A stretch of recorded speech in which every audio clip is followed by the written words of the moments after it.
அவனியாபுரம் ஜல்லிக்கட்டு நடத்துவது தொடர்பாக மாநகராட்சி டெண்டர் கோரப்பட்டிருக்கிறது.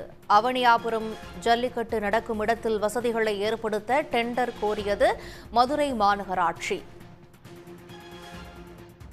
விவரங்களோடு இணைகிறார் எமது செய்தியாளர் செல்வ சரவணன். அவனியாபுரம் ஜல்லிக்கட்டுக்கான ஏற்பாடுகள் தீவிரமடைந்திருப்பதாக புரிந்து கொள்ளப்படுகிறது.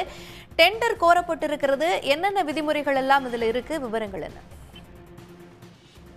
தமிழர் திருநாளாம் தை திருநாள் முதல் பொங்கல் நாள் அன்று அவனியாபுரத்தில் ஜல்லிக்கட்டு போட்டி நடைபெறும் வழக்கம். அதனைத் தொடர்ந்து அலங்காநல்லூர், பாலமேடு, தமிழகத்தின் மற்ற பகுதியில் நடைபெறும்.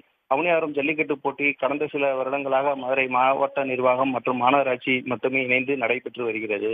தற்போது ஜல்லிக்கட்டு போட்டிக்காக மதுரை மாநகராட்சி மண்டலம் 5 வார்டு 92 பகுதியில் உள்ள முக்கிய சாலை, அவனியாபுரம் முக்கிய சாலை, வெள்ளக்கல், கல்குளம் சாலை, செம்பூரணி மேன்ரோடு உள்ளிட்ட பகுதிகளில் சாலை சீரமைப்பு பணிகள் மற்றும் அடிப்படை வசதிகளுக்காக மாநகராட்சி சார்பில் 7,39,000 ஒப்பந்த புள்ளி வெளியிடப்பட்டுள்ளது. அதேபோல் ஜல்லிக்கட்டு நடைபெறும் அவனியாபுரம் திருப்பரங்குன்றம் சாலை, மாடுபிடி வீரர்கள் மற்றும் ஜல்லிக்கட்டு கரையில் வருவதற்கான தடுப்பு வேலிகள் ஆகியவற்றை அமைக்கும் பணிக்காக மதுரை மாநகராட்சி சார்பில் 43,79,000 மதிப்பில் ஒப்பந்த புள்ளி வெளியிடப்பட்டுள்ளது.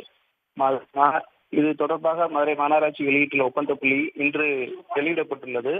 இது குறித்து ஒப்பந்த புள்ளி ஜனவரி மாதம் 3ஆம் தேதி மதுரை மாநகராட்சி அலுவலகத்தில் திறக்கப்படும் என மாநகராட்சி சார்பில் அறிவிப்பு வெளியிடப்பட்டுள்ளது. விவரங்களுக்கு நன்றி செல்வ சரவணன். உடனுக்குடன் செய்திகளை தெரிந்து கொள்ள சன் நியூஸ் பெல் ஐகானை கிளிக் பண்ணுங்க.